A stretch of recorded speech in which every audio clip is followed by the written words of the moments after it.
Greetings everyone, I hope you're well. My name is Olivia Gabaphethe. I'm originally from the Northwest Province in South Africa in a small town called Mafikeng. I'm a scriptwriter, a TV commercial model / actress, a television and radio presenter, a subtitler, and I'm also your usual actress. Right. So I'm about to share with you 1 or 2 visuals of my work, specifically those I've done last year in the year 2021. So first up will be a short film I co-wrote and head wrote titled Sephiri Sititetse under a filmmaking incubation program called Her Story Back at Home. So with this one we worked as a team, but I was the head writer and it forms part of my portfolio and profile.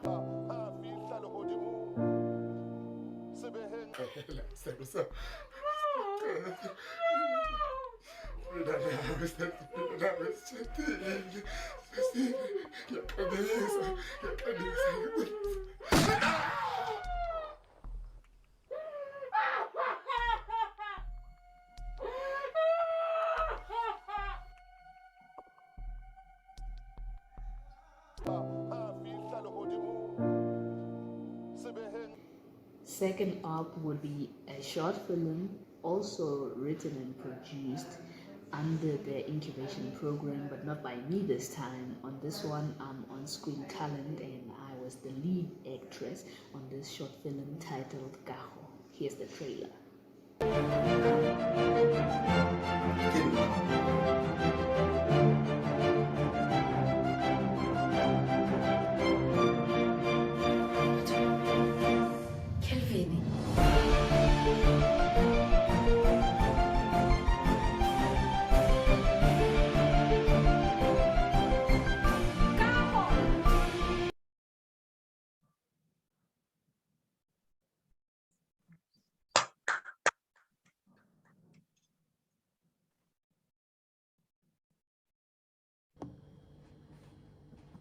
Hi there, my name is Deidré Jantjies. I am a filmmaker, I'm a storyteller, I'm a cultural activist. I specifically focus on Indigenous stories that represent the First Nation Indigenous people of Southern Africa. I am excited to be here and to talk about the importance of First Nation representation and also the importance of storytelling and using our art as a way to resurrect the forgotten voices and the forgotten people, shall I say our ancestors. Yeah, I've worked on Stories in Event, which was my first short film that speaks of a young girl that goes on the journey to find her purpose, to save her people. And this is a Nama girl from Richtersveld, which represents the Indigenous First Nation people. And yeah, I'm busy with a couple of other projects, but they all are focused on Indigenous stories and to highlight our Ngu language, our Khoi Govab language, and to just highlight all of our indigenous people. Thank you.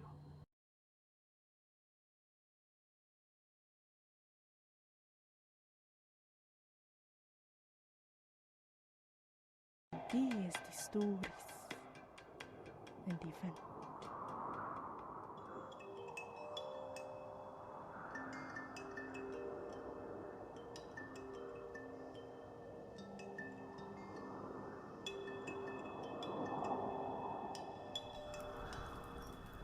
Die wyse vrou van die Namas het een nag 'n droom gehad dat haar 'n kind gaan gebore word wat met die reën kan praat. En as teken sal die kind 'n geboortemerk dra van 'n reënblom.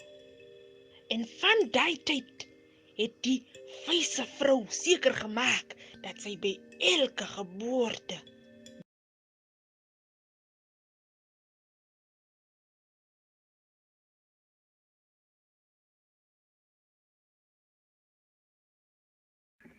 Hi, my name is Sobantu Nqayi. I'm an actor, performer, all-round creative. Some of the characters that I'm well known for is Tim Nkosi, Zingisi, and Bali. Some of the productions I've been a part of is Dark Tower, Deep State, Umlilo, Isono, just to name a few. Really excited about this topic, which is mother tongue in film. I truly believe it's important as it will definitely preserves culture in our country. Really excited to be a part of it and really excited to meet all of you. Ani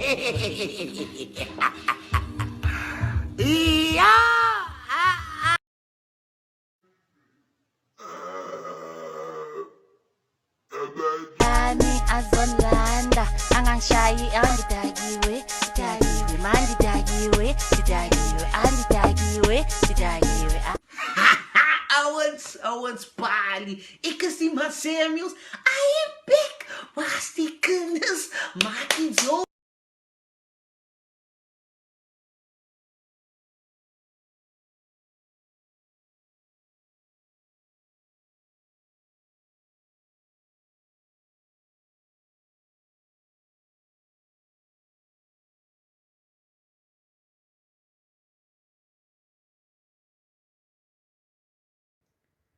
Hi there, my name is Nadine Cloete and I'm a filmmaker based in Cape Town. Thank you so much for inviting me to participate in this talk about our mother tongue.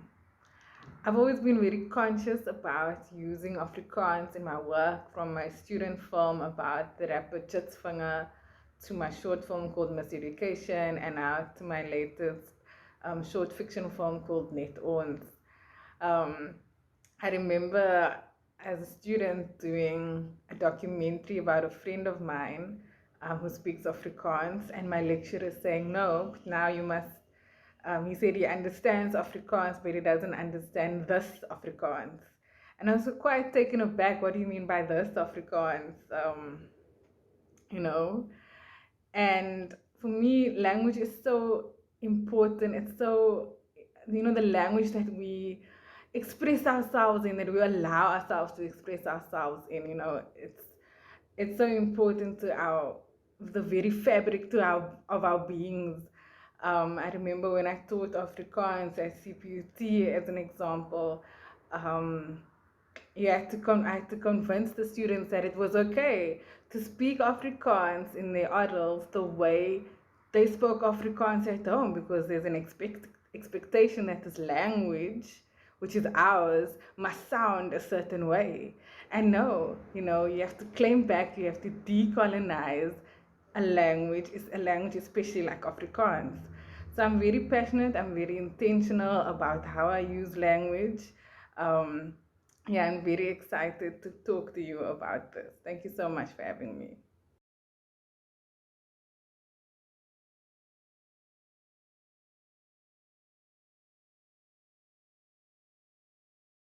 My name is Zandiswa Kula. I currently reside in Johannesburg, where I work, and I'm currently furthering my studies.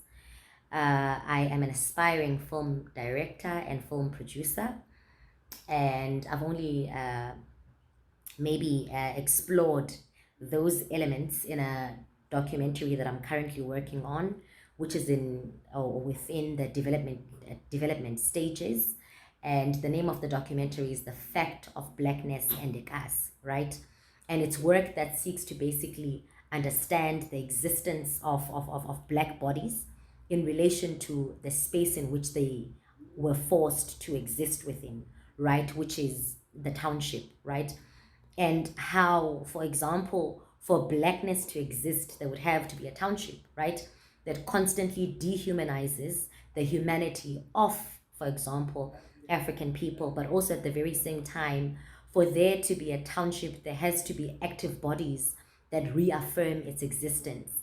So it's work that is that's basically a fusion of my passions, but also my perspective and understanding of society, and also feeling indebted as a person or a creative that the stories we tell should be a reflection of who we are, and the daily hardships or the daily struggles or the daily victories that we deal with as we try to basically make sense of life.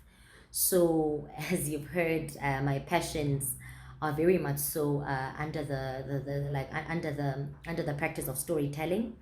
I love the stories of African people, and I think that they are not enough being told in actual fact, and I don't think that many of them are authentic in relation to what we are a representation of. Now, we can say that we're in a better position than the last 10 years or 20 years, but in terms of are we where we should be, I don't necessarily think so, right? And I think, for example, it's important to speak of representation in relation to the stories that we tell, right? And also, do women, black women specifically, right? Do they not just feature in the stories? Do they change the discourse itself, right? Do we inspire? Do we change the narrative and cultivate a new type of thinking or paradigm shift which forces, in actual fact, or enlightens us of a new way of being? And I think that film and storytelling is very much capable of that.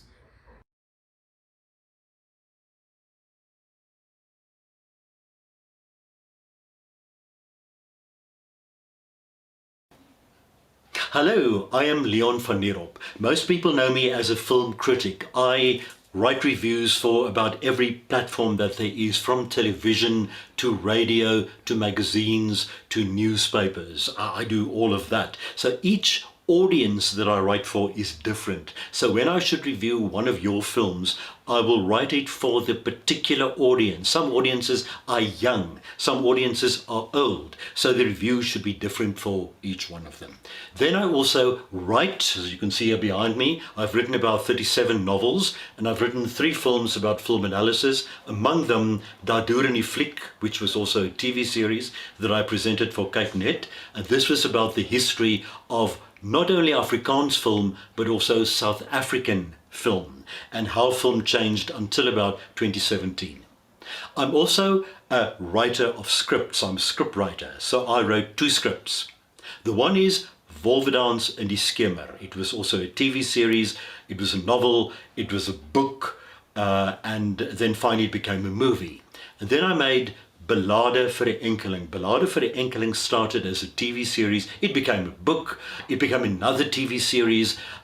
So I also served as producer on that. The reason why I served as producer on Ballade vir die Enkeling, I wanted to feel what it's like, what you guys do, what it is like to be on a set and to talk to the set designer, to talk to the editor, to talk to the cinematographer. Not that I had any input in what was going on there. I could say, for instance, that I don't agree with something, but I'm sure the director, the wonderful Quentin Kroch, wouldn't have listened to me anyway. It was his production. I had no real reason to interfere there.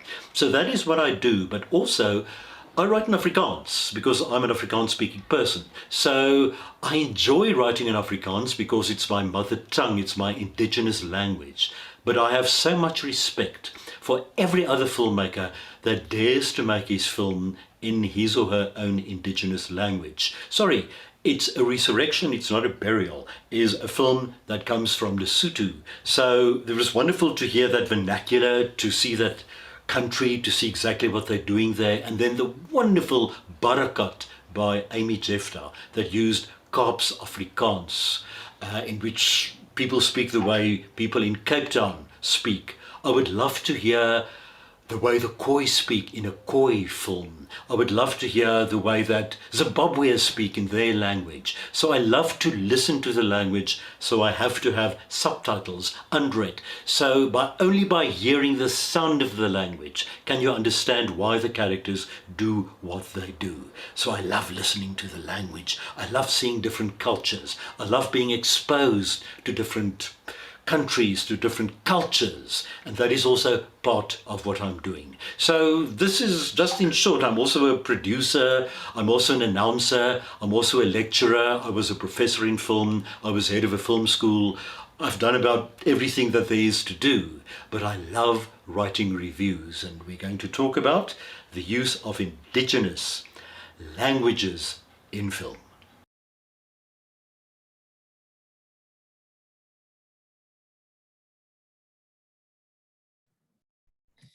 Welcome, everyone. Thank you so much for joining us today on this very important day where we are celebrating International Mother Tongue Day. Let's call it International Mother Language Day.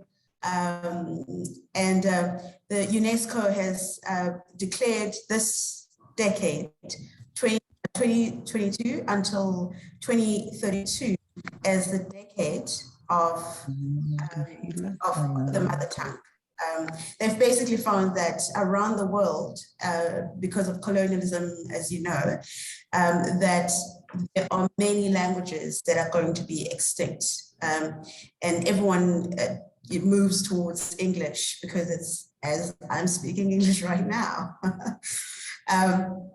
You know, so a lot of people move towards English to communicate. And so now there's a drive for us to concentrate on promoting Indigenous languages because there are many, many languages around the world that have gone extinct. And within each language represents culture and people and ways of doing things. And sometimes, not sometimes, when you actually learn people's language, you learn a lot about the people, you learn about their culture, you learn about, you know, who they are, what they value. And language, of course, has a lot of nuance itself on what is offensive and what is not. And it was interesting to watch the EFF versus AfriForum conversation, not conversation, it was a, you know, the legal case, where there was quite a focus on the nuances of language and the, you know, how language and culture is used in song. So anyway, that's an interesting case, which I will not get into because we have amazing filmmakers that are with us here. And someone who didn't get a chance to introduce themselves was Lukhanyo Calata. I just want to add one thing, that I am representing the Indigenous Languages Action Forum, which is a South African organization that didn't start because of UNESCO. It's just part of our desire to start focusing and elevating our Indigenous languages.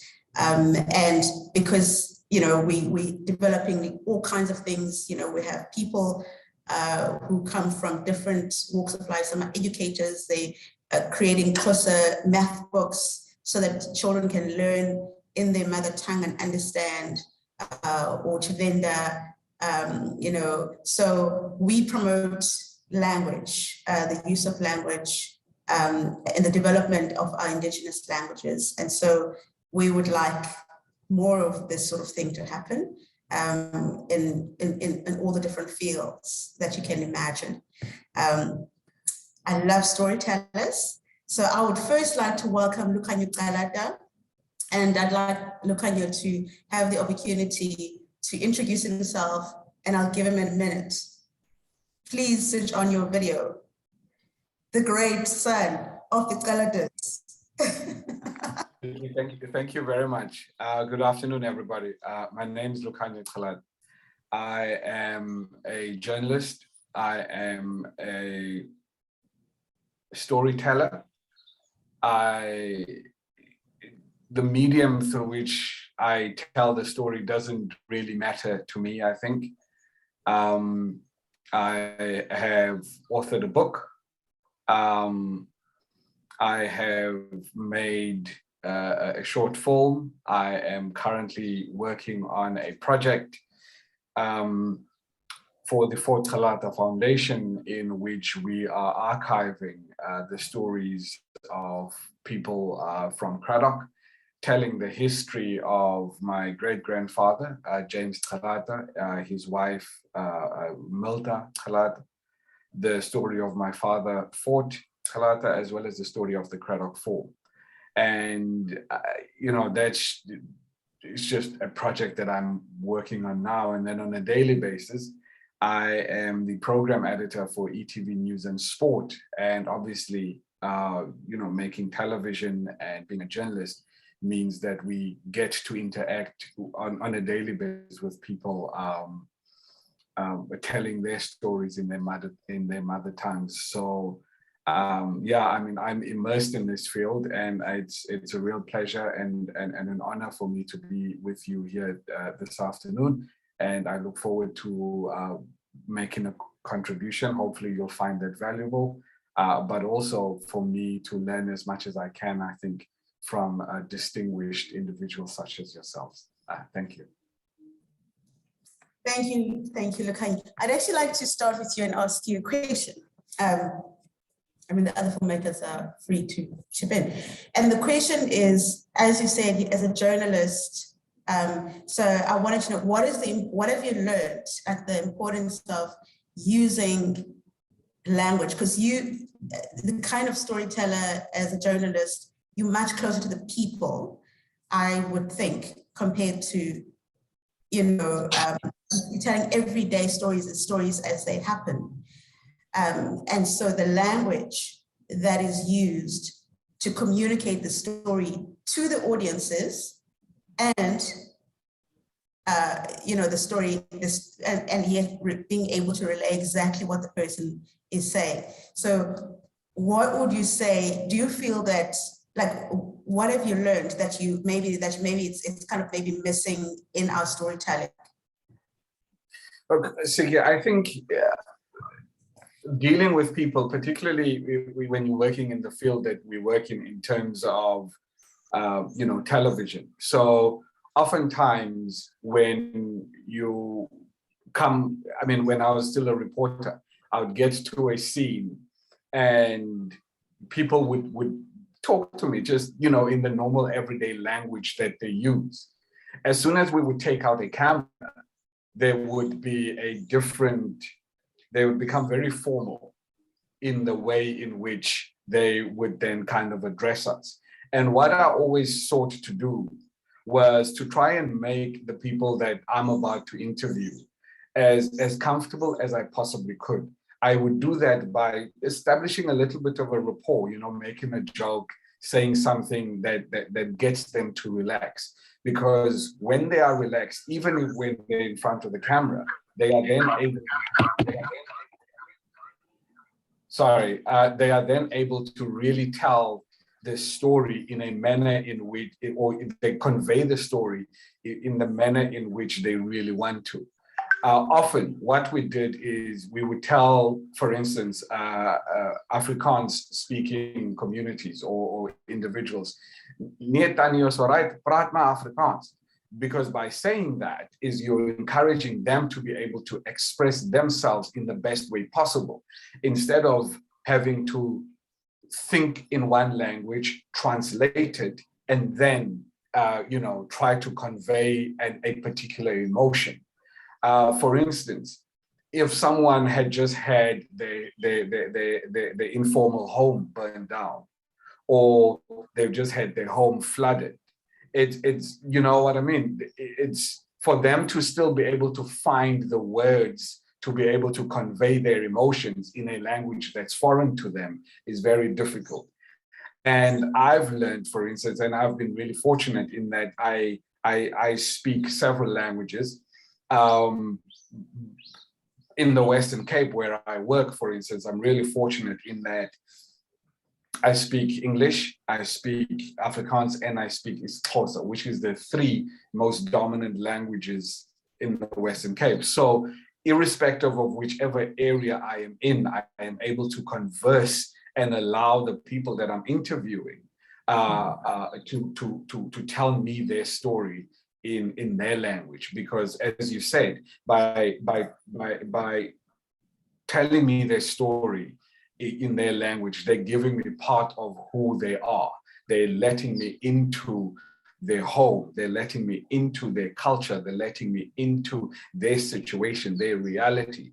And that I find, particularly when you work in television or when you make films, that's really the kind of thing that you need. You need to be able to convey as much emotion as you can. Thank you, Lukhanyo.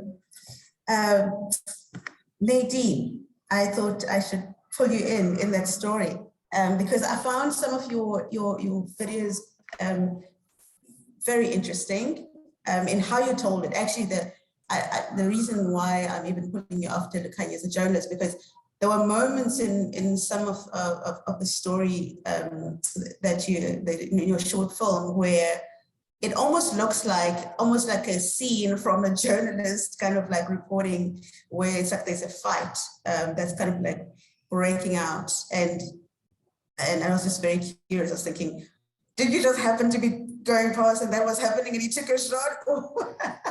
But I just loved that take of just, because I think for me, language is not just about words themselves, but it's how people use language. It's their culture. It's in the unspoken words. So I would like to know, why it is important for you for your focus on Bontuville, where it seems like a lot of your films take place in Bontuville, and how you give voice, even historically, to Bontuville, because I saw also the poverty film that you did.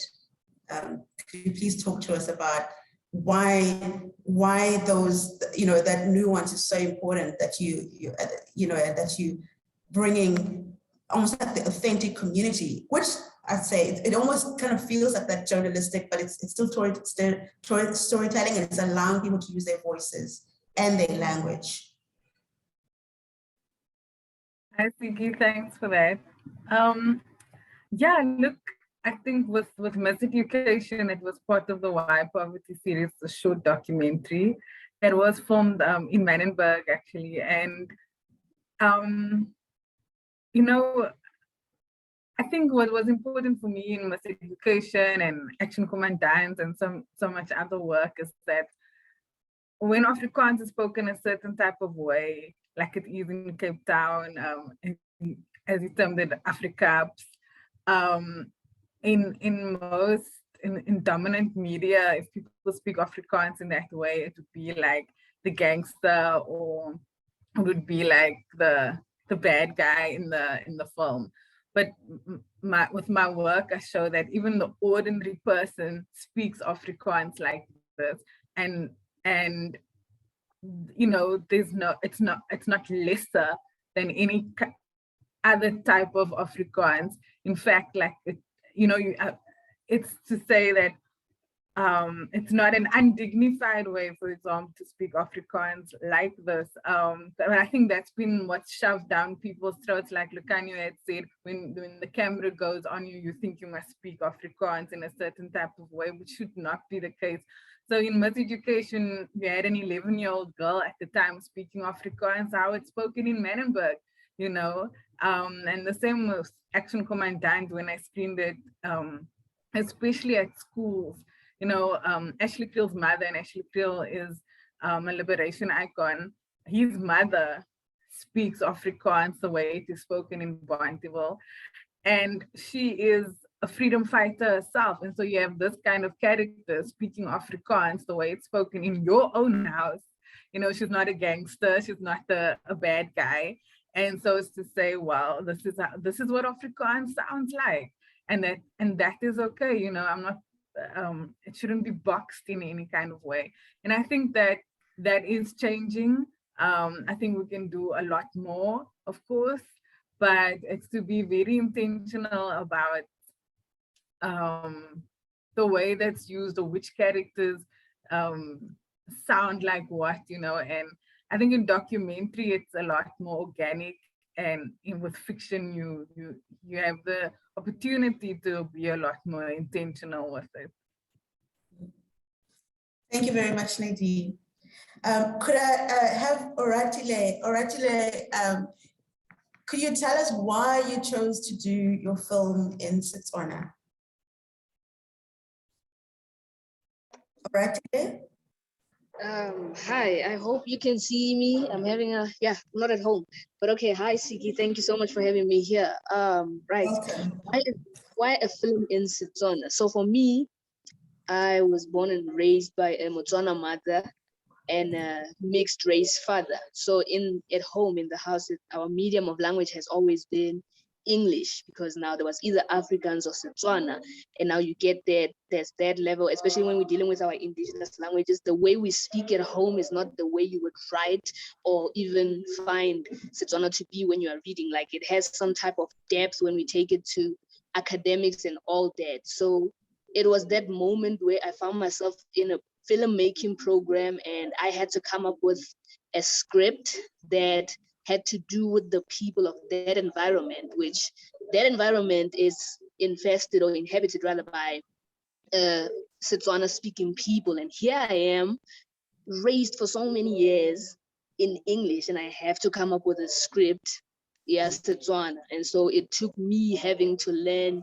SeTswana through the process and all that. And I opted to feather that into other short films that I have written, because at some point I can say I found myself, because I stepped away from SeTswana being a kind of a rural language according to what society deems our indigenous languages, our African languages, so to say, no, it's actually just a language as any other languages. And as an African, it is important for me to even know that, because I didn't even know where I came from. I didn't know the heritage of my people until I took the initiative to sit down, learn from fellow SeTswana people, learn from my own grandfathers and grandmothers, and just, it was fun. It was, I don't know, it was just great to have to invest that into my writing and watch it come to life and be acceptable into society, moving people from that moment or that position where they deem our African languages or indigenous language as rural or not worthy to be spoken about. Because one thing I also realized when I joined the film industry is that a lot of our languages are actually not there. You'd find it's English as a medium, then here and there you'd find usually it's mostly Zulu and whatnot, but it's not because people don't want that, but there's nobody who's coming up with content for that specific language. And so I could say the language digital activism kind of thing in me also pushed me to do that, to say, you know what, it won't take the next person, the next Zulu person, the next English person to bring SeTswana into the industry, but it would take me, an invested Motswana in that area, to actually do that. So I could say that was my motivation, and it's been fun, honestly. Thanks. Thank you, Oratile. One more question. I was just wondering, so you actually think, so you feel that there isn't enough SeTswana on TV in storytelling? Is that how you feel? I feel that because everything I went to come and learn, to come and watch, to come and read, well, with books, at least we have even writers from different cultural backgrounds getting into the SeTswana space and doing what they can. However, a lot of things, when I asked, is there a SeTswana film I could watch? Is there a SeTswana documentary or something I could watch? I was always referred to things of back then, right? And one channel I know would go all out to deal with SeTswana was SABC2, but now they are no longer there. Every production that was ever there is either not there at all, or you would be sent to the archives, to the archives. And I was like, no, I need something of this day and age. I don't need a one-liner from a telenovela in SeTswana to say SeTswana is in the industry. I need a full short film, even if we were to mix languages, but I need it rooted in SeTswana, with the culture in its full essence, its tradition, not adjusted and altered with. I need something real for the coming generations. Thank you so much. Thank you. May I please have, don't go away. I hope nobody's going away. I'm not saying goodbye. Okay. All right. May I please have Deidré? Deidré? Hi. Thank you. Welcome, Deidré. Now, you've made films highlighting the Aboriginal people of South Africa, and I just also think the medium that you use of animation is also very interesting, because I think it's it's a medium that's well explored in South Africa. In general, it's like at least as a viewer, it feels like there's the whole way of storytelling that could be explored, and it could be very interesting, to see how it's used given our different cultures. But tell me why you highlighting, why you highlight the Nama people in particular, especially, are you from the Northern Cape, or because a friend of mine commented from the Northern Cape and said she's not from the Northern Cape. Does it matter?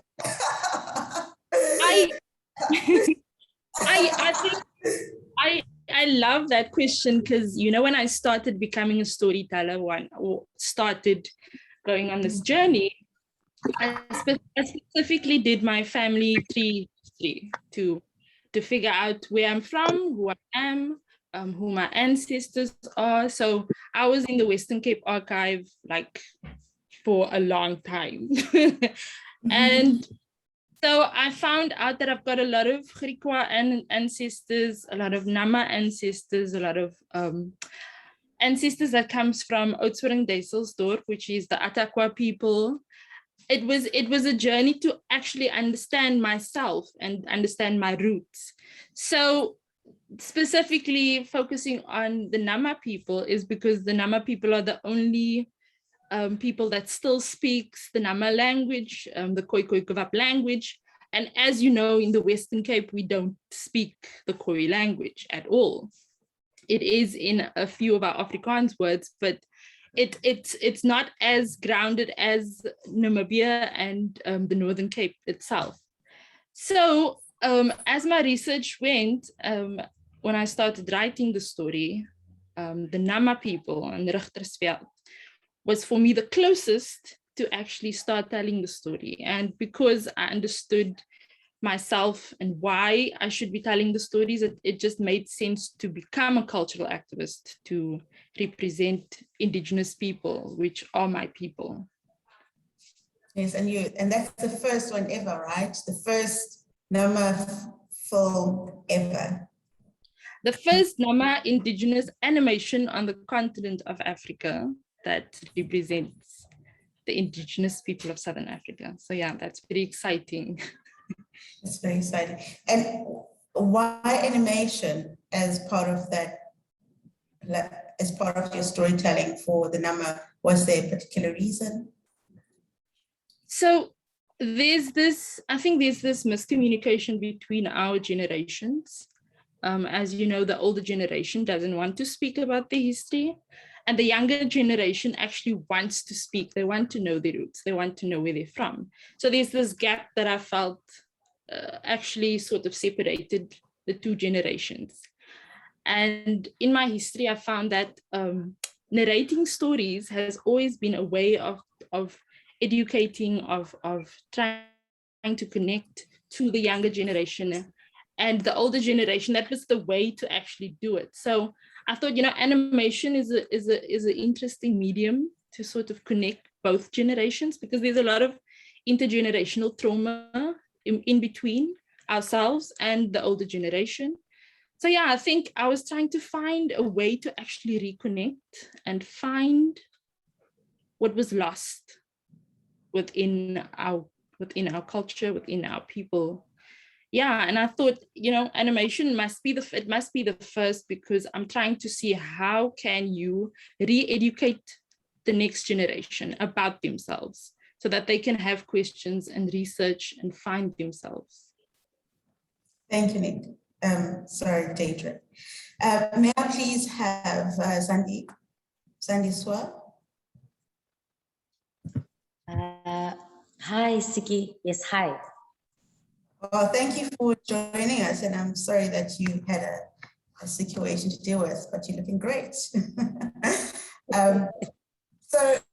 I just want to ask you, because I know you are in the process of making your film, so you can't really talk about it unless you want to. You're free to talk about it. And so I just thought it was very interesting, especially for the Cape Town, because you currently based in Johannesburg. And yes, and so I'd like you to talk about what stories you felt were missing and the languages that we're using that's being used, and why it is that you were inspired to tell the story that you currently, this documentary you're making. Okay, thank you for that, Siki, and apologies for being late for today's session. But from my side, in relation to what stories are missing, right, within the film industry, I think that authentic stories that reflect who we are as African people, there's a huge gap there, right? I mean, it has taken us till this long to be able to freely and be entitled to who we are, right? And I think that it's obviously a reflection of a society that is embracing its diversity, but also finding comfortability in that, because for the longest of times, Eurocentric white stories have been imposed on us, right? Even the nature in which we tell our own stories, it has been very much influenced by your Eurocentric lens, where we aspire to be something else outside who we are. And I think that now, for example, there is that deliberateness in relation to saying that we are telling stories that are African and authentic to who we are, right? And stories that we are able to identify with as well in relation to the societies that we come from, in relation to, for example, with the fact of Blackness and Ekasi, right? I was very deliberate to say that I'm telling a story about African people, right, located in a particular geographical setting, which is the township, and obviously the realities that they face on a daily basis, right, which they embody and which make them to be who they are, wittingly or unwittingly so. And also the idea of, for example, what each space represents. For example, how you'll see, for instance, there's a difference between Soweto, right, in Johannesburg, and Khayelitsha, right, in the Western Cape. But in terms of your national groups, you'll find that these people come from the very same national group, but in terms of their social context, right, of where it is that they live and the dynamics of that, you'll see that there's a difference in terms of how we think, how we do things, but also what is it that influences us, and also what is deemed to be authentic as well. And also maybe some of the things that the guests also spoke about or spoke around in relation to Afrikaans in the Western Cape, for example, right? And when you come here, this side, right, and you hear Afrikaans is spoken very differently in relation to your colors in or so-called colors, if I could put it that way, so that I can be politically correct. But then basically in Johannesburg, oh,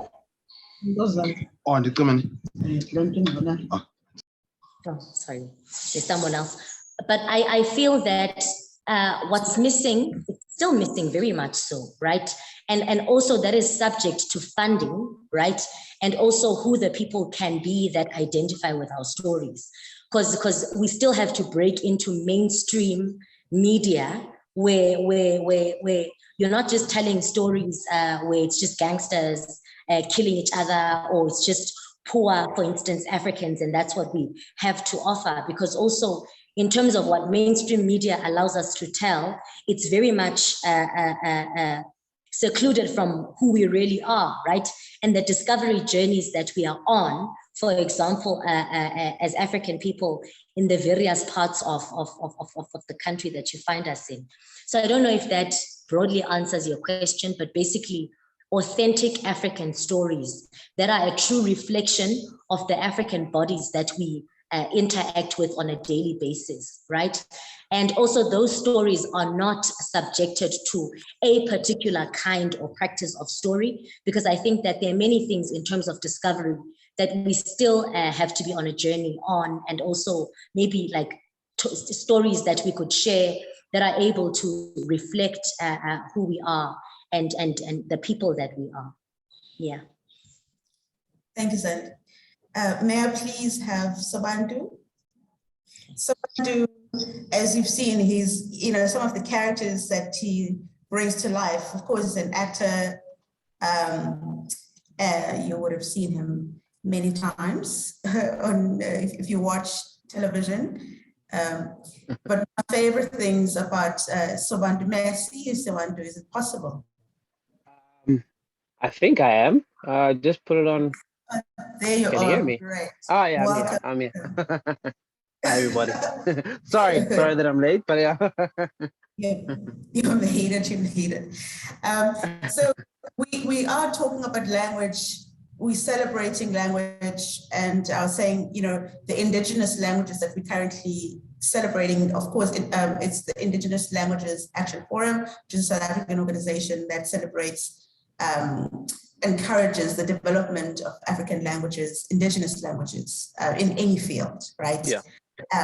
But specifically this weekend or this month, it's the International Mother Tongue Month, and on Monday it's International Mother Tongue Day, because UNESCO has declared from 2020 to 2032 as a decade of indigenous languages, because they're becoming extinct.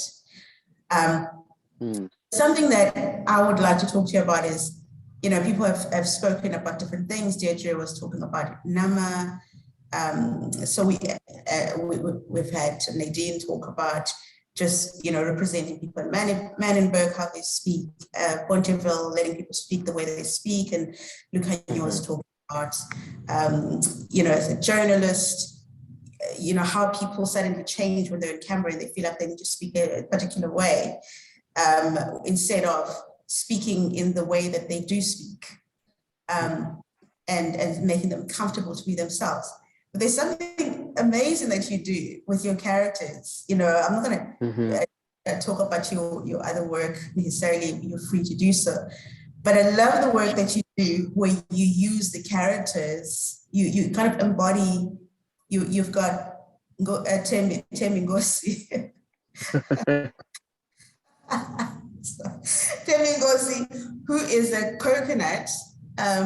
Why did you choose to have a coconut? So basically, to explain to everyone, Thembi Ngosi is this character who speaks English like a white guy, but he also speaks Xhosa like a white guy.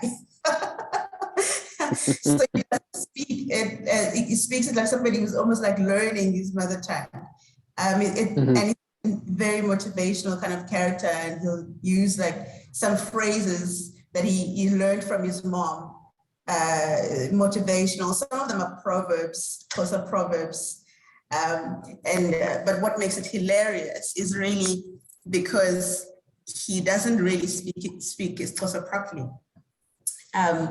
And it makes him relatable to all kinds of people. Why did you choose to embody that character? Why did you think that character needed to be seen instead of having somebody who speaks perfect Xhosa like Mzingisi? It's like a hardcore Xhosa man. Yeah. So, greetings to everybody. Again, apologies for being late. I really feel honored to be Nobody in the knows you were space. late, by the way. So maybe Oh no, I didn't. You don't have to say.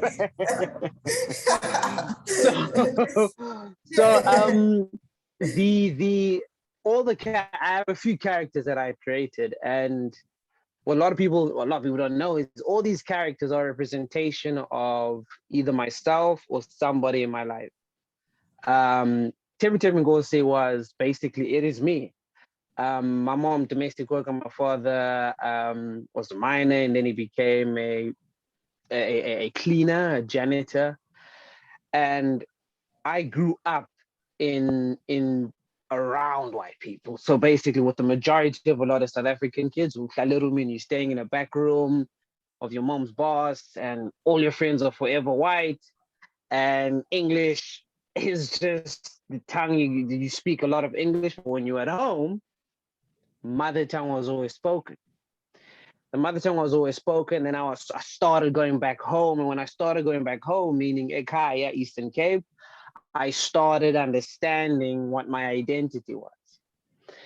And with Temi Ngosi, when he always speaks about I'm going back to Nierop, back home, he's referring that now I'm starting to find myself or what my true identity is. I grew up in this false identity, assuming because I speak English in such a good way that whiteness is what I'm aiming for, because then I shall be accepted in society. But when I started going back home, and obviously I started going back home from the age of 8, my parents made sure that as much as you would be in such a space where English is your tongue that you have to communicate with, never forget that you're only borrowing that. My father used to always say, you're only borrowing that to just get by, but your identity will forever be yourself. So never be afraid to walk into a room and first make sure people understand who you are. And Temi Ngosi basically now is basically a representation of a lot of us, because a lot of our mothers were cleaners. A lot of our fathers were the janitors. A lot of us stayed in back rooms in towns. So when I told people, yeah, I'm staying in town, the assumption is, are you probably staying in a big house? Like, no, I'm staying in a back room, sleeping on the floor with my dad, and my 3 sisters are sleeping on a big bed. And it's not what you think it is. And we're kind of poor. We're just getting by, but hey. So Temi Ngosi represents that side. And as I got older, I realized that, man, I'm black. I'm black. It's beautiful. When I speak my language, it just brings me so much joy. And it's a representation of who I am, of my cultural practices. So when I walk into a room and I ask somebody who you are, I'm not asking who you are and what your name is. I'm asking your heritage. I'm asking you about your bloodline, where you come from. So when you, whatever rooms you walk in, they must first know who you are. And that was Temi Ngosi. And then I moved to the character of Pali. Now, Pali is a colored man. And my mom's side, they're Griqua. And Griqua, obviously, for a lot of people to know, it's a mixture of May I many. explain Bali for the people? Yeah, Bali yes, please explain. I love Bali. Bali is my favorite, ultimate favorite. Bali is a very, he's hilarious. He's always here and dancing, but then Bali is also going to punch you with some truths, you know? Exactly. So you have these characters, and that was that, and you at some point had to answer to some people, because some people thought you were appropriating culture. Yes. Because because you would put on Bali and really kind of just like express Bali and the real pain of what, because what I love is the social commentary in the embodying the characters and talking the way that they would speak about the issues of this country and giving them a voice as people who have something very valid to say. They just don't have a platform. They're not on television like our president, where we all have to sit down and listen to him, but they have questions and they have views and they want those views, and you kind of provide that for them in their language. And so you've got Griqua character. Tell us about it. Yeah, yes. So my mom's Griqua. Her father's Xhosa, but there's a big bloodline of Griqua blood. And for a long time, I've always known of basically the struggles in the Cape Flats. I have family staying in Grassy Park, a family staying in Manenberg. And as we all know, people of color have always been just left with their stories being untold and being ignored.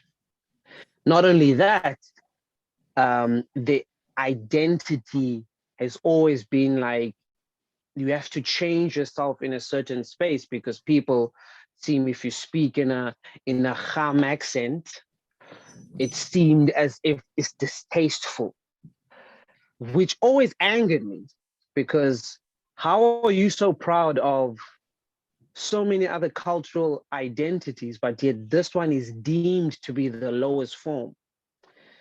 And it frustrated me to that point where even the social ills of the colored communities, people of colors, they've totally been ignored for such a long time.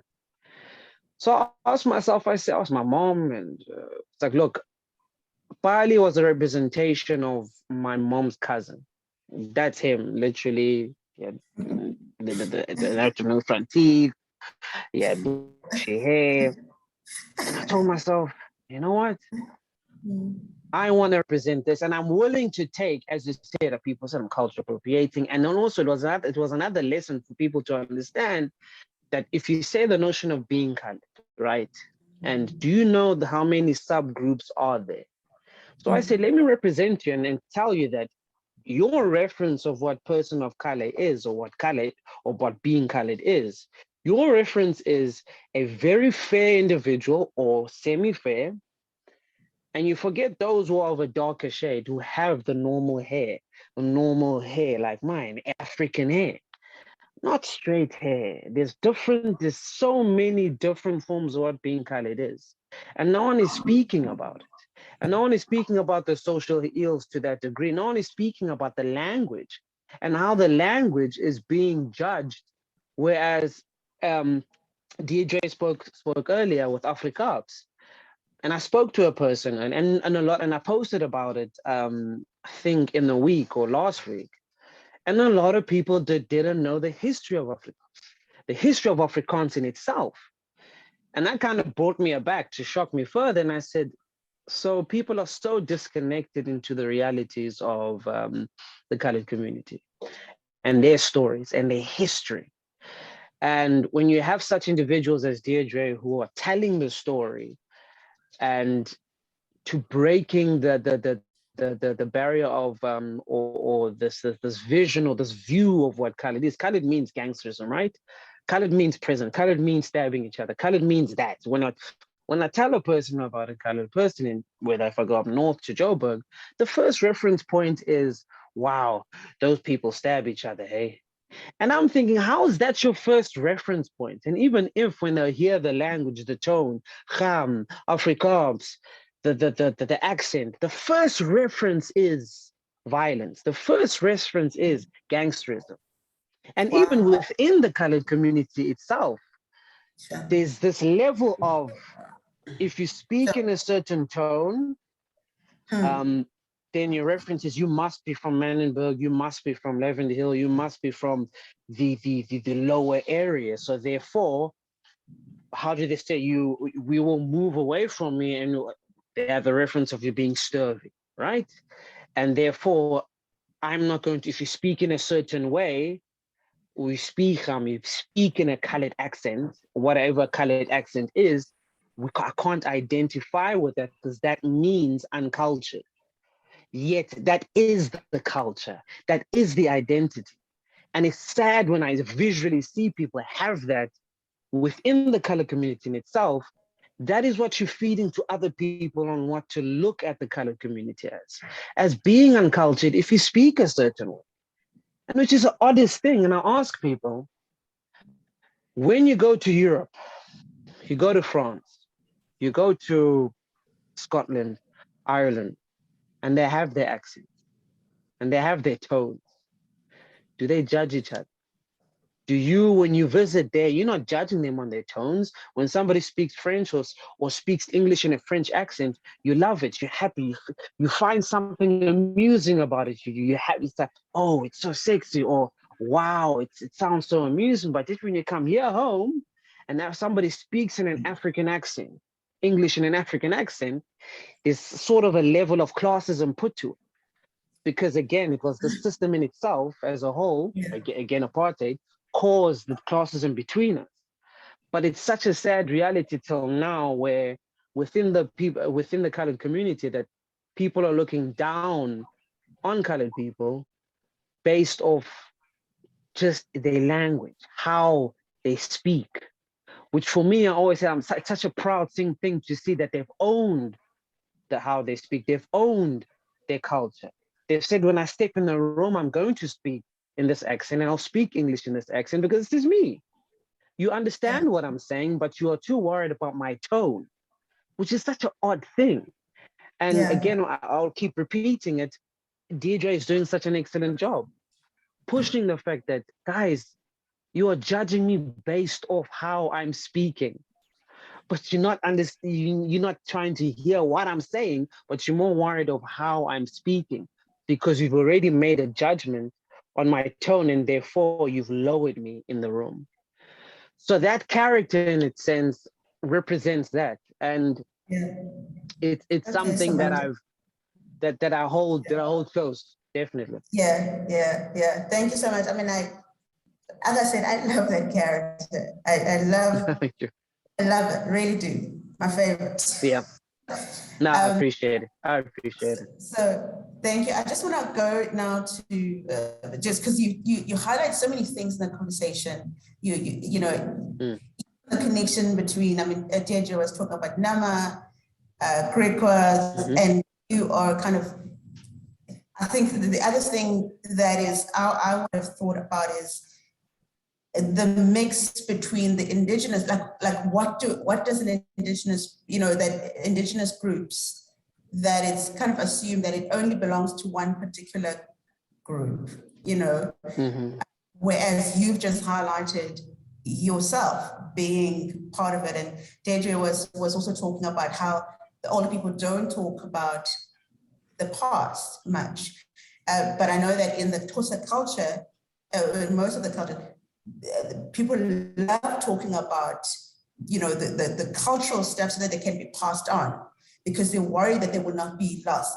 However, I do find that within that conversation, there are people that are mixed among Xhosa people. For example, people are mixed with different indigenous groups and, you know, just kind of like part of the culture, but nobody really kind of talks about it. But it's kind of like, you know, but you can trace your, you know, from your mom's side that it's quite direct.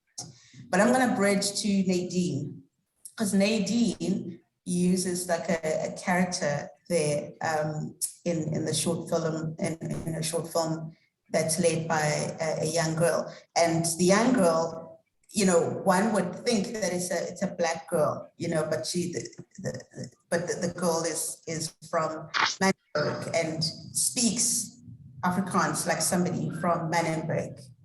May I please have you, Nadine?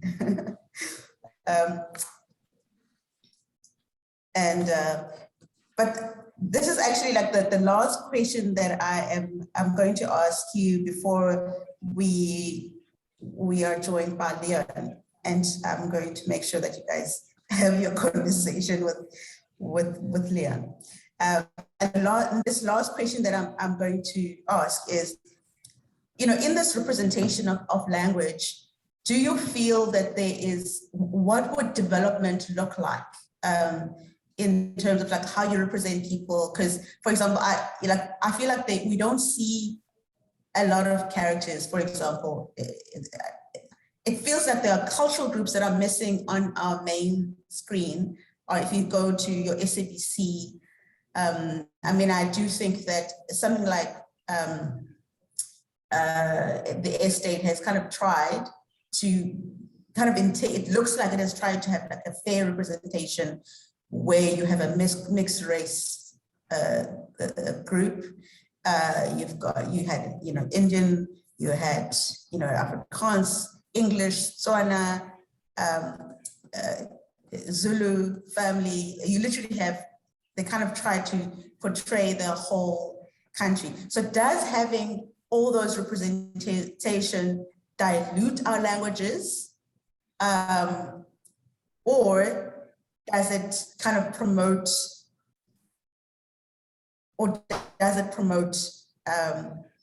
our languages in any sense? And there was also a question where people felt that if you learn your language and you develop your language, some feel that then you're excluding yourself from other people. You kind of going back to apartheid.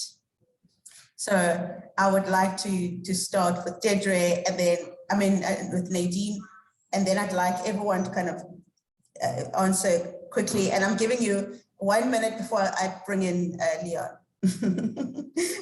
1 minute answer.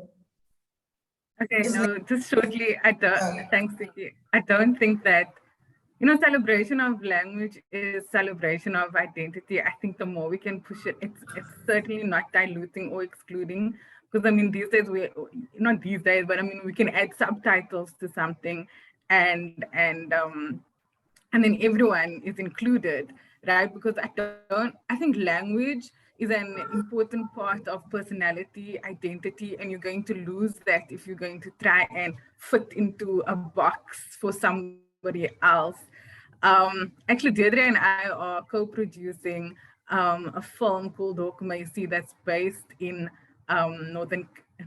based in Appington, Northern Cape, and we're co-producing it with Claudia Snyman, who's the granddaughter of Oma Katrina Issa, who's the last speaker of the new language. But how we're doing this is, I feel traditionally, people would write the script in English and then go and have it translated in that in whatever language. But how we're working is writing the script in Afrikaans, the way it's spoken in Appington, because there are some differences in the Afrikaans in Appington and the Afrikaans here in Cape Town.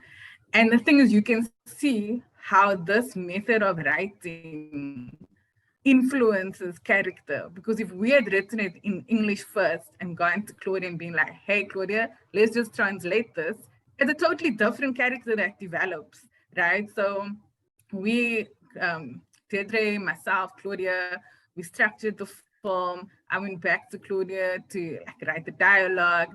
And it's so, I feel like what comes out is you create a different world, a world that is unique to the character that you are writing. And so it's so important. And for inclusivity, of course, there'll be subtitles, but you have to stay true to your character. And that's in the world of fiction, right? And when it comes to documentary, you really can't direct how people speak.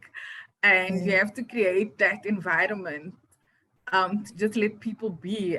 That's why Miss Education, I feel, works so well. And again, someone in the YouTube comments wrote, I understand Afrikaans, but I don't understand, the Afrikaans that she speaks. And that's a problem, because why must she then convert to whatever Afrikaans is seen as standard?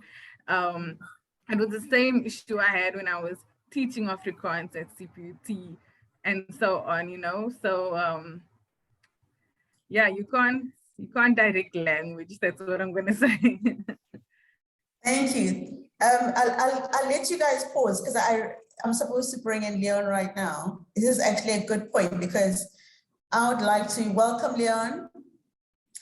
Leon is I believe you're a rock star. Every Afrikaans person I spoke to, they were like, "Whoa, Leon!" But know that you told me that you are afraid of being on the board, or of being on this conversation with filmmakers, because you're a film critic. Yes. And they might not like your comments. Yes. Yeah, it doesn't matter. I've got a thick skin. I've got a very, very thick skin after 47 years of reviewing and having death threats and having people saying they put bombs under my cars. Yes. I think I've had everything. Hello, everybody. Thanks for allowing me into this conversation. Thanks for meeting with me. Unfortunately, I have an extremely tight program, so that's why I could only join you now and then have to leave you again afterwards to do other things. Yeah. But the reason, can I just tell you the reason why I produced one of the films that I wrote, which is Belade vir Enkeling, which I think is a famous movie for many people anyway, is because I, as a critic, wanted to feel what it's like on the other side. It is so easy to criticize, but once you're on the other side and you see, you go through 6 months of pre-production, You go through the whole shooting process of 3 months. You go to post-production of 3 months. You go to advertising the film. You go through absolutely everything. So I know now what all those names mean that are on the screen. And I appreciate so much what each and every one of them does. And what's incredible now is you're talking about language. You know how many languages were spoken on that set, how many different people there were, how many different kinds of Afrikaans I heard, for instance, or English, or even colored languages, because colored people speak a wonderful language. If I look at something like Barakat, I could not believe what I heard, because I talk about my language as if it's only mine. I'm also very fluent in English. It was as if my language or the language was reinvented. And certain words that we know, that I knew, had completely different meanings than I thought it had, and it enriched me. I don't think I've ever seen a film like that or appreciated a film in an indigenous language, which was Afrikaans, in other words, a language only spoken in Cape Town. How much I appreciated that. And immediately the characters changed, the story changed, everything changed for me. Because the one bad thing about indigenous languages is dubbing. Is the moment something is dubbed into another language, and for instance, the lips move differently, or you see people from Malawi suddenly speak English.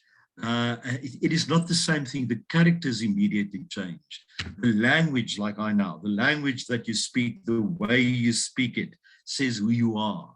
And I think, obviously, one should write it in an indigenous language. I'm thinking something like it's not a burial, it's a resurrection, which took place in Lesotho, a film that I have immense respect for. Is when I heard that language and I saw what was happening, and I saw the way that language unfolded and gave me new perspective on characters is interesting. What I can tell you now about Afrikaans, for instance, is I have just adapted a book from 1955 into 2022. And the language Afrikaans that was spoken in 1955 and the language that is spoken now are vastly different. I have a young cast, and when I write the language for them, and I say for them, for instance, jy gaan streepsuiker kry, that means I'm going to hit you. Understand? So it immediately places you in a certain time frame, in a certain context. Your culture, it reflects the culture, it reflects the time. So the youngsters who are not saying that language suddenly say to me, but our language has completely changed now. It's incredible the way you spoke. I spoke 50, 60 years ago. I'm 69, by the way. The way we spoke in the 50s and 60s and the way we speak now. And especially Afrikaans has vastly changed. And what's incredible about it, it is accommodating other languages. Many words are suddenly coming into Afrikaans, are being accepted as Afrikaans. For instance, but some of them are really absurd. For instance, the word app that we call toep. Nobody knows what toep is. Everybody gets irritated the moment that you try and change it. So we are becoming like the Netherlands. We have a certain sentence, there are 2 English words in it, or 2 words from different languages, and we understand it, and it sounds more natural than trying to be Afrikaans. So I think sometimes Afrikaans writers are very conservative about the way they write. They want to write a certain formal language which people don't speak anymore. And that's why some films don't resonate with them anymore, because people don't speak anymore. You should write your indigenous language the way people really speak. So does this mean yes. then that languages are, because I was asking just a question to the other filmmakers that, when we have all the different languages, for example, on set, and we're a multicultural society, is it really saying, because now you're saying that a lot of Afrikaans writers, they write in such a way that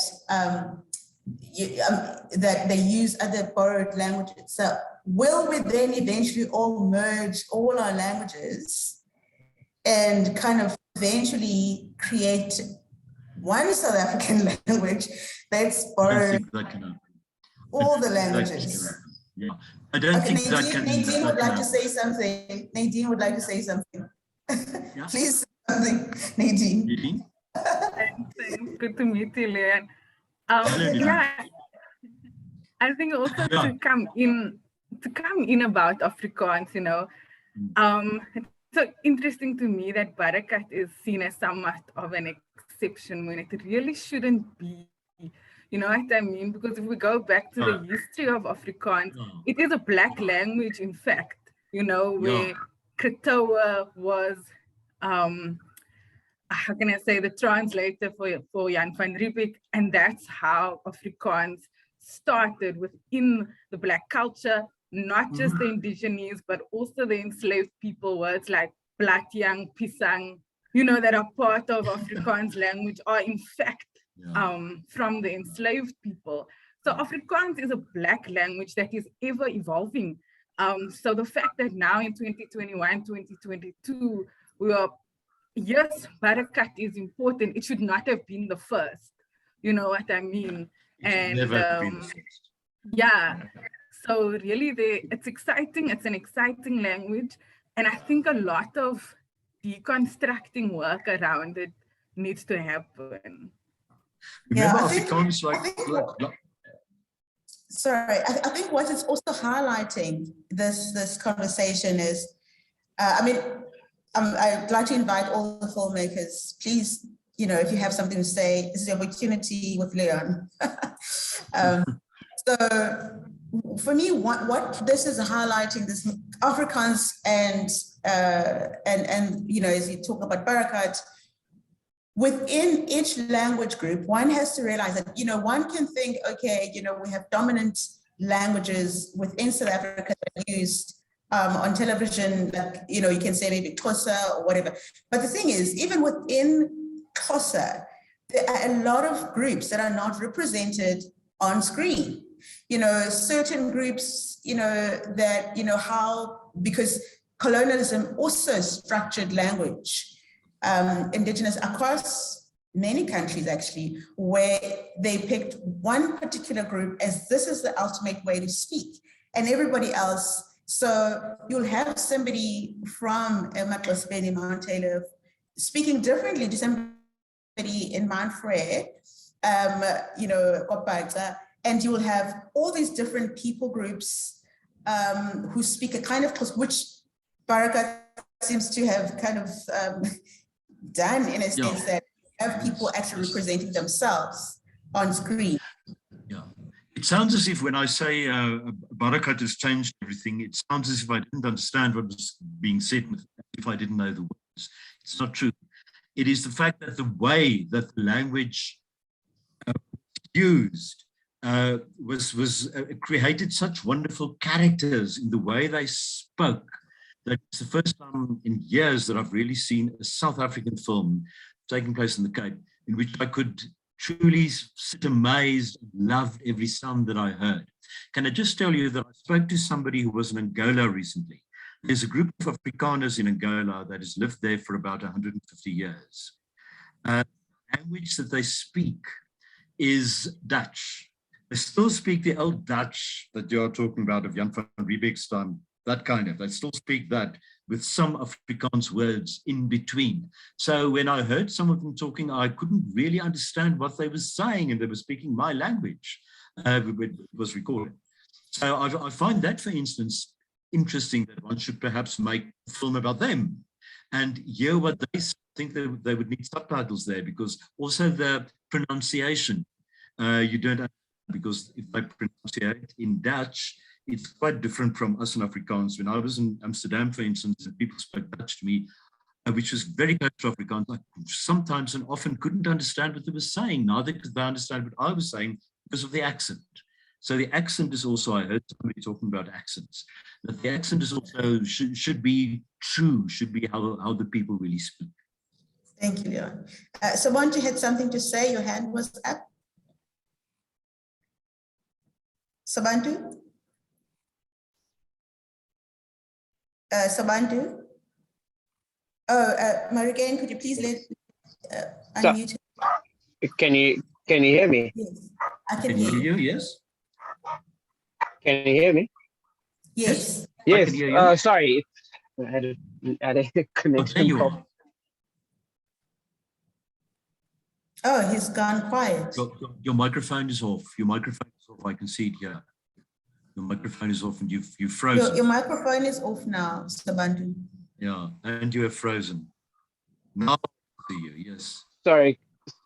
There you are. Can you hear me? I can hear I'm you and I having can a see net. you Yes, yes. and you smile. I just on identity, I think what's important to understand a lot of the time, and I go back to within the subcultures quite close. A lot of us don't realize the Xhosa language in itself was taken from the Kuna people. There are many clans within Xhosa. Example, Guashu is actually a Kuna clan. But for a long time, just how the enunciation it changed to make a Guashu, but before it's actually a Kuna. There's a lot of clans. So going back to the representation of when we say Afrikaans in films and it becomes wow, it goes back to the point where I said where how you identify with the colored community when it comes to Afrikaans or Afrikaans is identifying it from saying it's gangsterism, it's something bad. So now once you see it on TV, it becomes, now we sort of, people don't identify it as a representation, but rather as something bad. But once you see it on TV, then the narrative suddenly changes that it's something good. Which is kind of sad also. I don't know if I'm freezing here, if people can still hear me. Not freezing. No, I can we still can hear hear you. you. Okay, cool. Yeah, so the frustration for me, Oh dear, now you're frozen. I think he's frozen again. Okay, you're frozen. Now you have frozen. But like the Walt Disney film. We'll bring him back. But Oratile, are you back, Sobantu? We'll bring him back just now. I'm back. Sobantu's back. Are you back? He's Okay. back. Sorry. I'll just finish off quick and just in case it cuts off. So what I said is now it's sometimes sad when once the representation is seen in film and on TV, then it only gets accepted as, oh, now I want to identify with Afrikaans. Now I want to identify with it. But again, I understand why film is important, why it's important to have the representation of Indigenous language in film, because it's a teaching lesson to say this has been in history way before. And now to tell people that this language had started here, but it had been taken and then said, no, it doesn't belong to the colored community.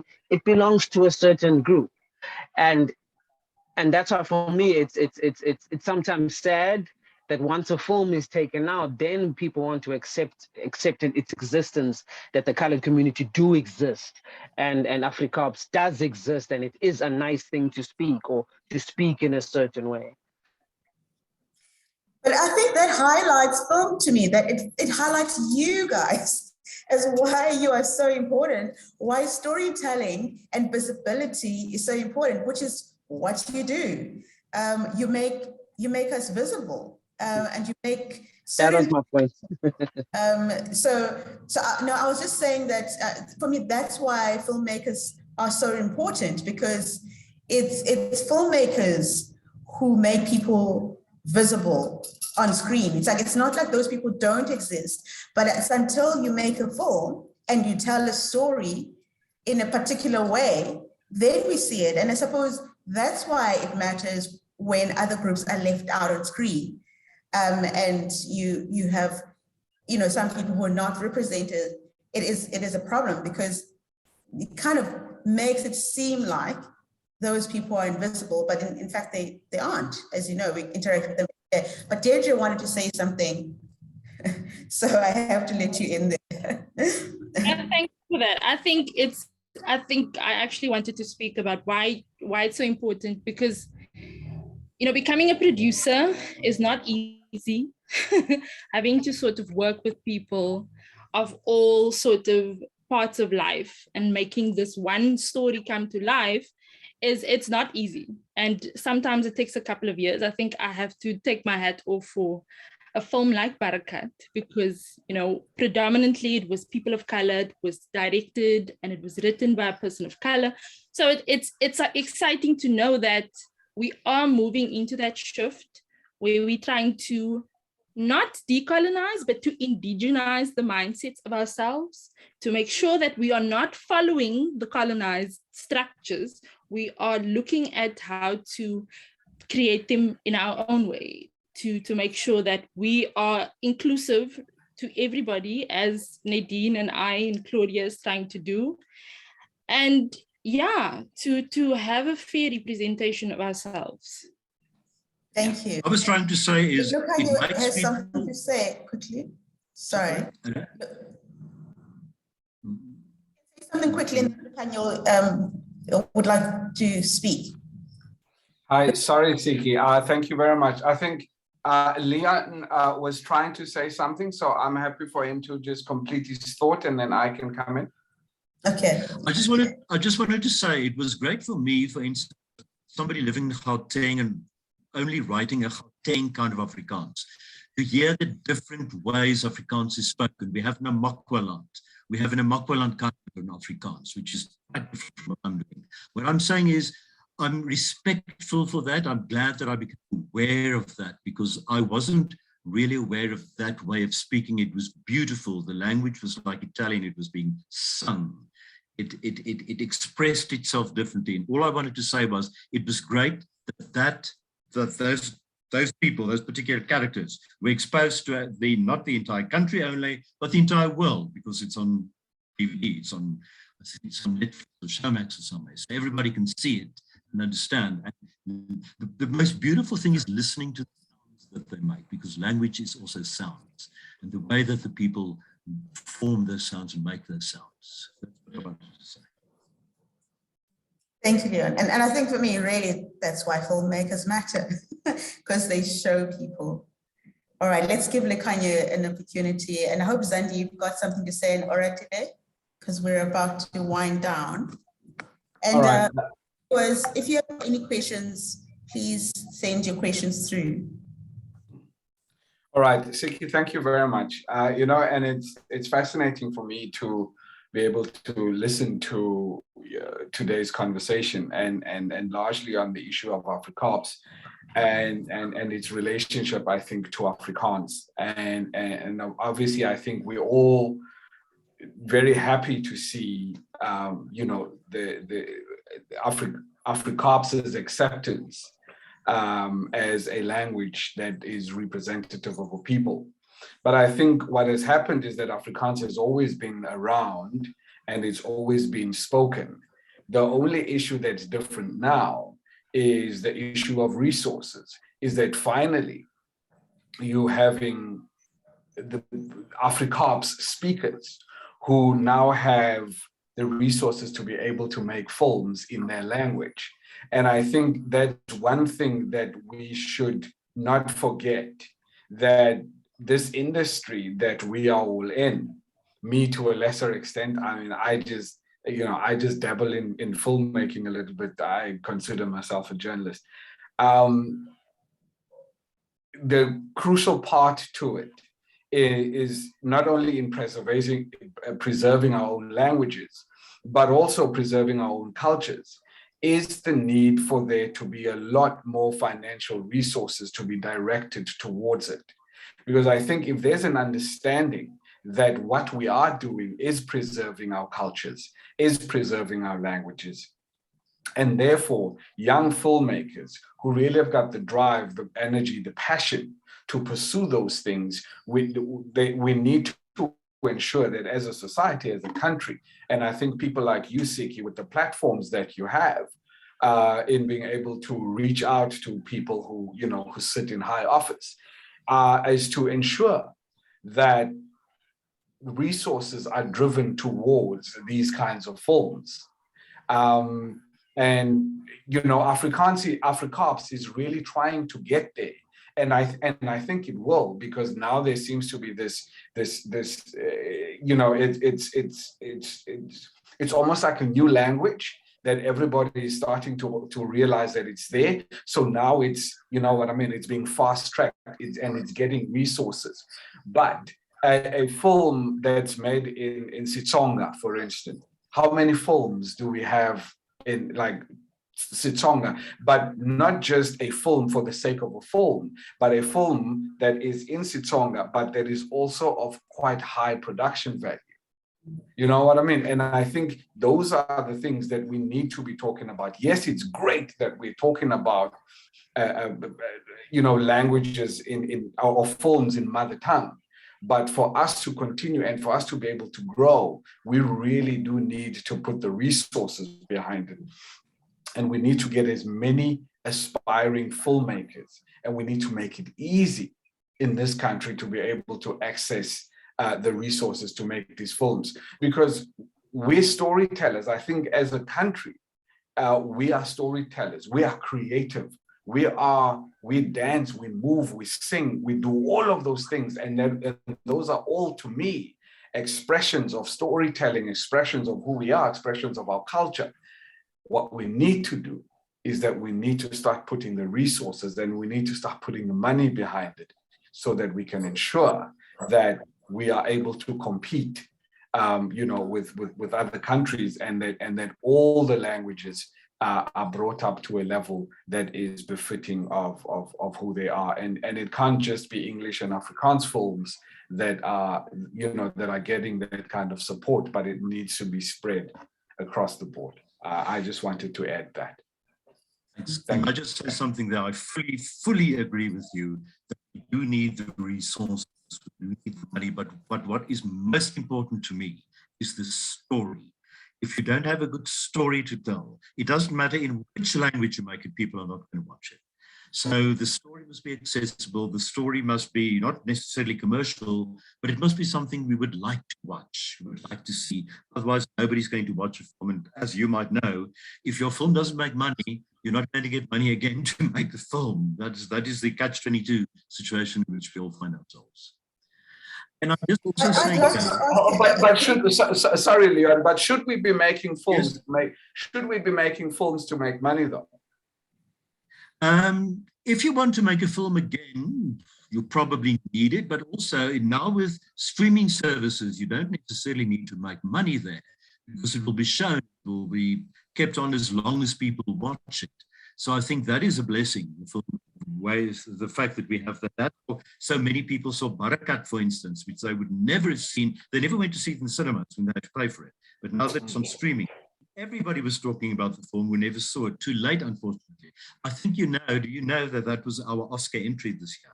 Yes. It was our best foreign language, and it didn't get anywhere. They didn't even look at it. When I saw not the short list, the long list of about 20 films. And it wasn't even. So just shows you how Hollywood feels about us, but that doesn't matter now. You were going to say something, Lukhanyo, or can I ask this question? It's my... No, go ahead, Kiki. I don't want to hog the conversation. I can, but I won't.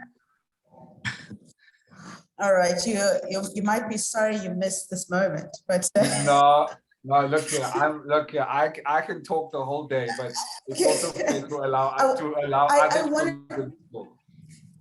Since Leon is here and as a film critic, I mean, I don't know. I'm just thinking. Oratile had mentioned something about, you know, I haven't seen, for example, like a film that's entirely like a movie that's a SeTswana film. Yes, I see soapies and, you know, series and all that stuff, you know, with the languages being mixed in.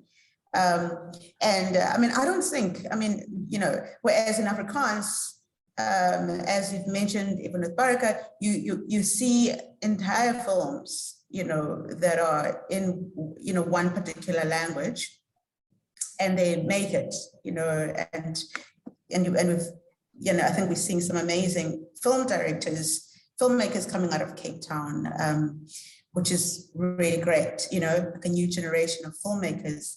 But I think what I want to ask is that film critics, right? So as a film critic, and I'm thinking, if we're critiquing film, is it really like, because I'm thinking if there are other indigenous language groups, there's a whole cultural way of telling stories.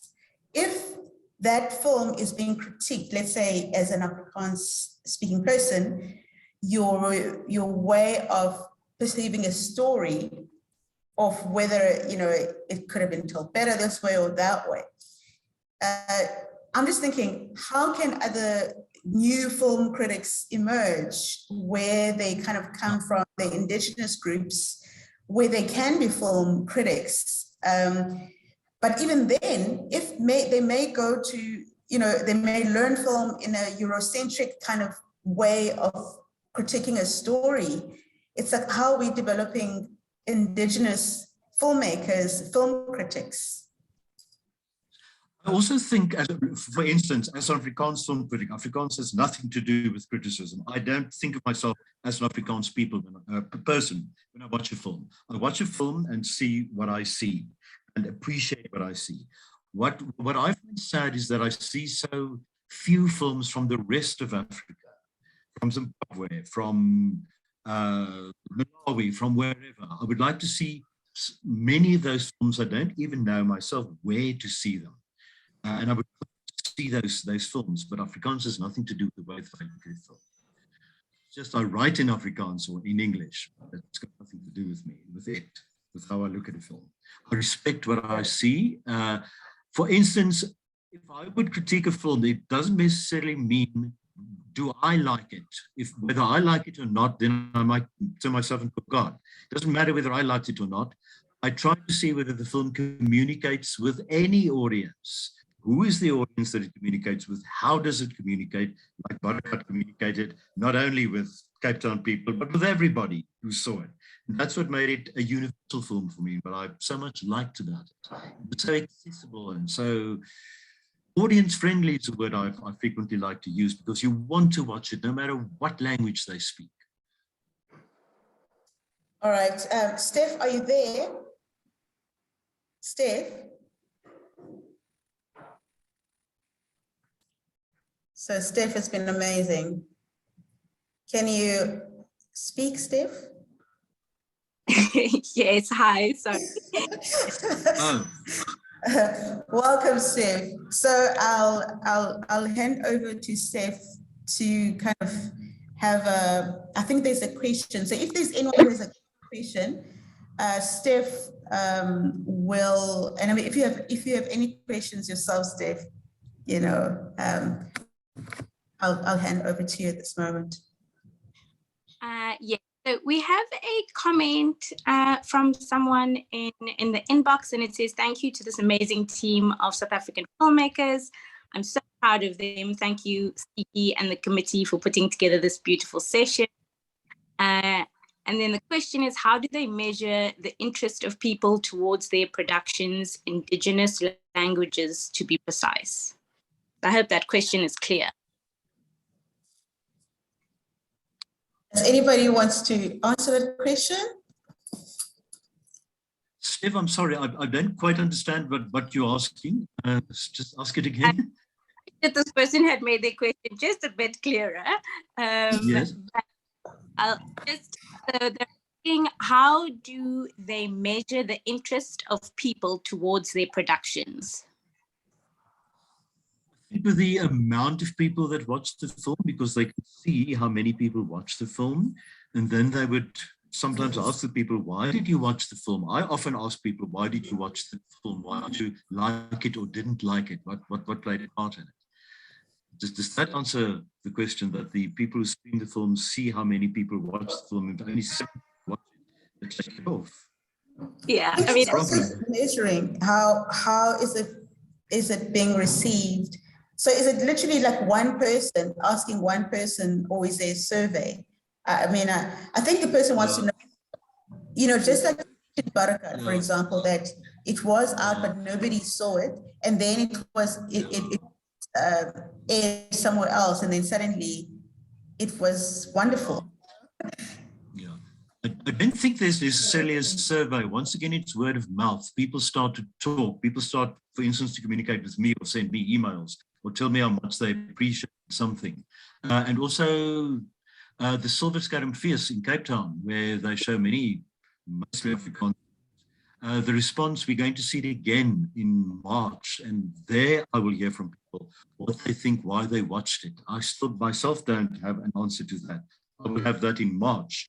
I'm sitting with an audience of 1,000 people who watch it, and I can ask them, why did you watch it? What did you think of it? The response was amazingly positive from everybody that I spoke to, not only about the language, but also about the story. Like I said, I'm a writer myself. The story is the most important thing, and the language helps to enhance the story and helps to form the culture. I'd love to answer that. Yeah, Deidré, go. Sure. Yeah. I think I just want to say that I made a short film that spoke about Stories in Event, which was a web series. So it didn't have any broadcaster on board, but that was basically to see who has interest in this conversation. And specifically because we know we've got this political conversation that's going on in South Africa, who actually would love to see stories and hear stories about, Nama people, Indigenous people. So I think for me, on my side, it was a gamble to see who has interest in this conversation. And from there, you sort of just work on making your work bigger. Your conversations becomes bigger. It goes onto platforms where we talking about Academy Awards. So you sort of build, or shall I say, I built small and building on to make the work, the feature films, the series bigger in order for the audience to start becoming, for the audience to become normal. This conversation should become normal within our country, but also in the world, in the world. Remember, there are many film festivals around the world. Sorry, there are many film festivals around the world where many short films are shown in their indigenous languages. There are about 500, 600 film festivals throughout the world. And you can see many films there. And yours might probably show in one of those festivals if you should enter it. So that is how to expose your story to people, is to contact the film festivals and say, will you show my film? I think then there's a committee who watches it and chooses. Yeah, and I also think that we must not forget, I think, the role that media plays in this, right? Because we're trying to measure the success of the film, but it's also very much about, the publicity that it receives. I mean, we have film review sections in all of our, local papers and magazines, but how much attention do we really pay to local films and spreading awareness about them? Leon, you're in that space. I think you could maybe comment on that. But I mean, for me, I think that we don't really spend enough time highlighting our local talents and our local arts. I would agree with that, but at the moment, especially with COVID and the fact that cinemas are struggling to survive, the films are getting fewer and fewer. And if I look at the TRS, which we call what does TRS stand for? The films that are going to be released in this country, at this moment, when I look at the one until about July, there's not one single, there are about 2 or 3 local films that are being shown, but those are soapy kind of films. Those are rom-coms. Those are films that I don't really identify with, because it's not really people, it's an imitation of American cinema. It's an imitation of USA cinema. So I don't really even like to watch that. I would like to see, for instance, like Deidré, I would love to see a film. I would love to see what she made. And congratulations on having the courage to make a film at least. Just to get a film made in your own language is an immense contribution that you make. It's a wonderful thing. So, but film festivals is the way I would go, I think. Because we are not exposed. We are not as critics exposed to many local films. If I may, Siki, I think obviously for me, I am part of the editorial leadership of a television news channel, and we try to do things as differently as possible. And one of the things that we're trying to do is to celebrate South Africa and South African achievement in all its forms, whether that be a musician who's released a new album, but also, you know, then we kind of have to say, okay, is it a GOM album or is it actually a piece of music? You know, something that will last longer than 2 weeks. I cannot believe you just GOM. No, I look, I've got nothing against the music genre. Kids will kill you. Yeah, I've got nothing against the music genre. It's just an example. You know, but also we don't get, for instance, we don't get a lot of media alerts about young filmmakers or just filmmakers to say, you know what, we have this film out or we have this film out.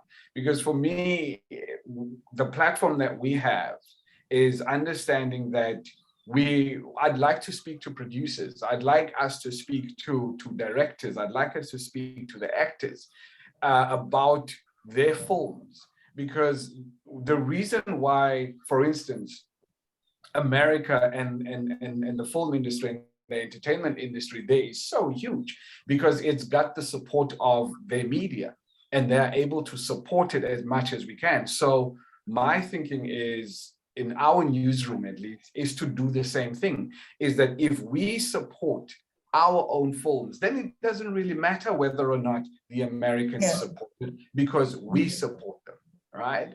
And unfortunately, though, it's very rare that we would get media releases to say, oh, hey, Lukhanyo, listen, we have got this film coming out. Would you be interested to speak in or speak to some of the actors, to some of the producers, to, you know what I mean? When we do, I'm always very keen on that. But it's hard when those opportunities are so few and far between. So I do think that from my side, from the channel side, is that we obviously would love to do that, but you know, it's just, there's very few of that coming through to us. Also, we've got a small newsroom. We try as much as we can, you know, to look at what's happening in the social media and films and all of those kinds of things. But yeah, there's not as much traffic as what we would like, and it saddens me. It really does sadden me that we don't get as much traction on that in that regard. It's really great to have you as a journalist here, because you kind of show the importance of journalism in storytelling and showing and promoting South African films. And Steph, I think there's somebody who said something in the inbox, and then afterwards we can go to Nadine. So this is not really a question, it's more of a statement. It says, hi all. Since the conversation has focused on the non-standard varieties of Afrikaans, I was wondering if any of the participants know that the first book ever written in Afrikaans was written in the Arabic script by the Cape Muslim community. Many documents were produced in this Arabic Afrikaans. Sorry, I didn't know that. I didn't know that either. Great to know that. Thanks for that information. I did know about it. Yeah, so that kind of sets the record straight. Nadine? And then after that, we are going to land things. So if you didn't get to express yourself, after Nadine, I'll give, you know, Oratile, Zandile, if you have any last things to say, please feel free to have your last comments. We've hardly seen you. Nadine? Yeah, just on the last comment, yes, definitely. And if people want to learn more about the history of Afrikaans, there's actually a documentary called Afrikaans, directed by Dylan Valley, which people can look at. I'm not sure on which platforms, you know, it's available, but, you know, I'm sure if you Google, something will come up. And then also just on Lukhanyo's point, when I was in this, I mean, I'm sure we're all familiar with the filmmaker Spike Lee. And when I was in the States, we made a point of it, to go to Spike Lee's office. We were 3 young Black women. And the point of going to Spike Lee's office is we wanted to take a photo out of his outside of his office because of how he has moved culture. You know, Spike Lee has ever just won one Oscar. But to us, he is a figure, a cultural icon, you know, beyond the, you know, this is what his films do. And when we got to the office, there was a group of people there wanting to take photos for the very same reasons we wanted to take photos there, and us coming from South Africa. And I think most of these other folks were local. And so to see that, and so to recognize what film is, you know, it's cultural work beyond storytelling. Yes. Thank you so And, much.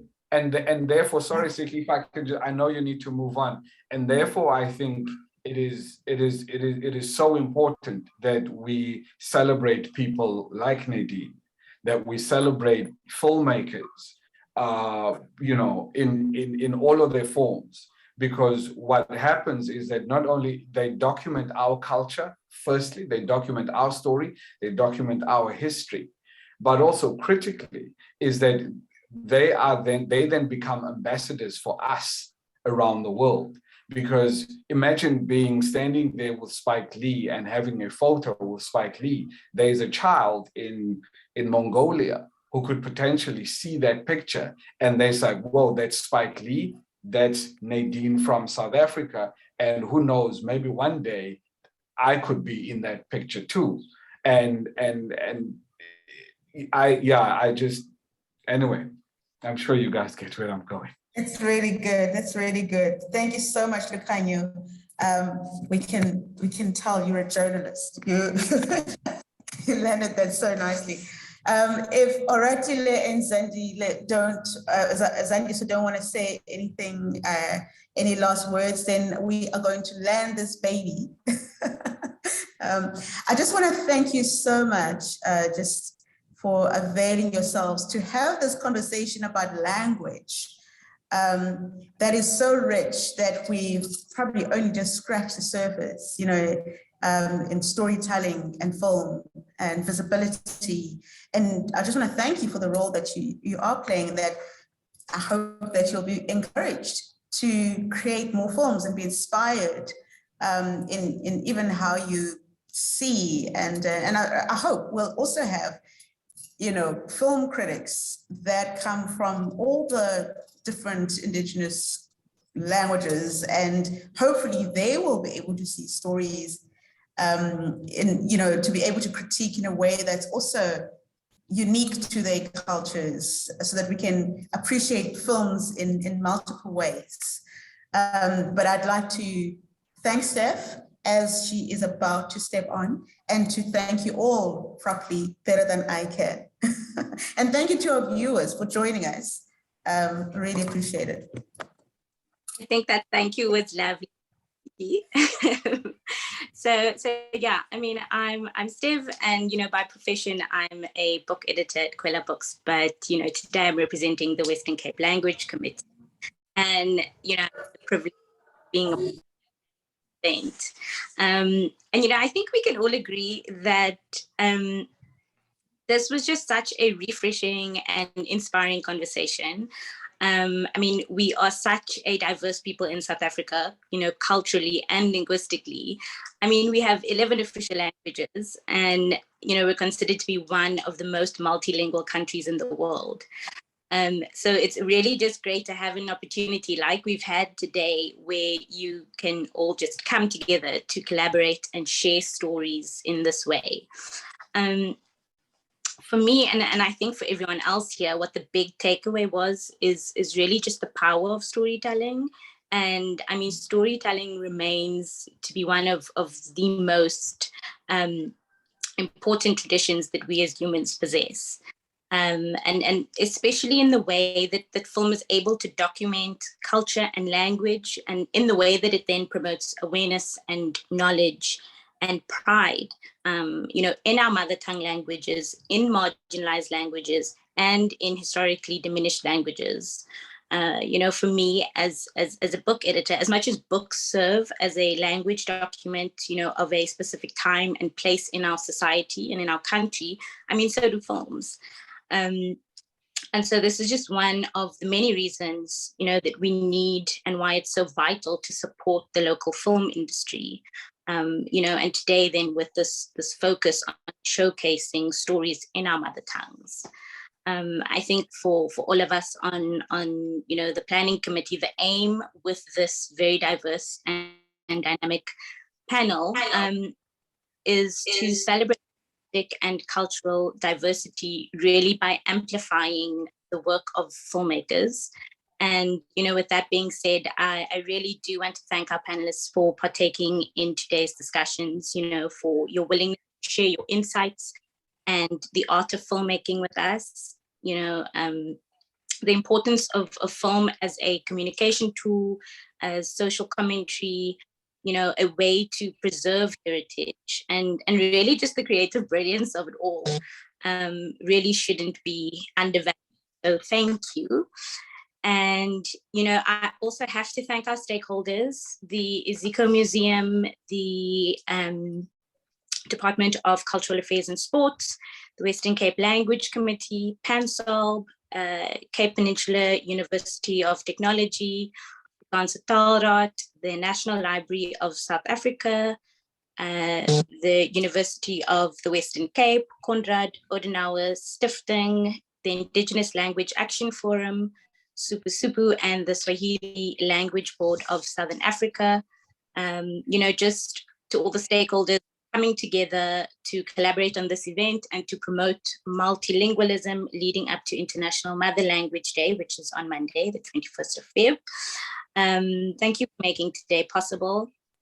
And then I kind of just want to leave everyone, you know, with the last, you know, thought or sentiment. And I think it really just is here's to all of you and all of us who can, you know, that we can continue to foreground mother tongue languages in a way that we all can relate to, connect to, and then all really just while creating a safe space in society for mutual respect and for understanding of one another's languages and cultural differences.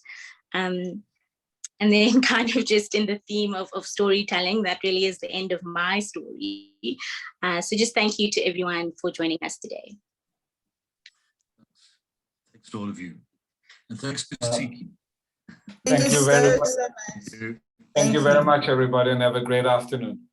Thank you, everyone. Thank you. Hope you'll agree again. Bye.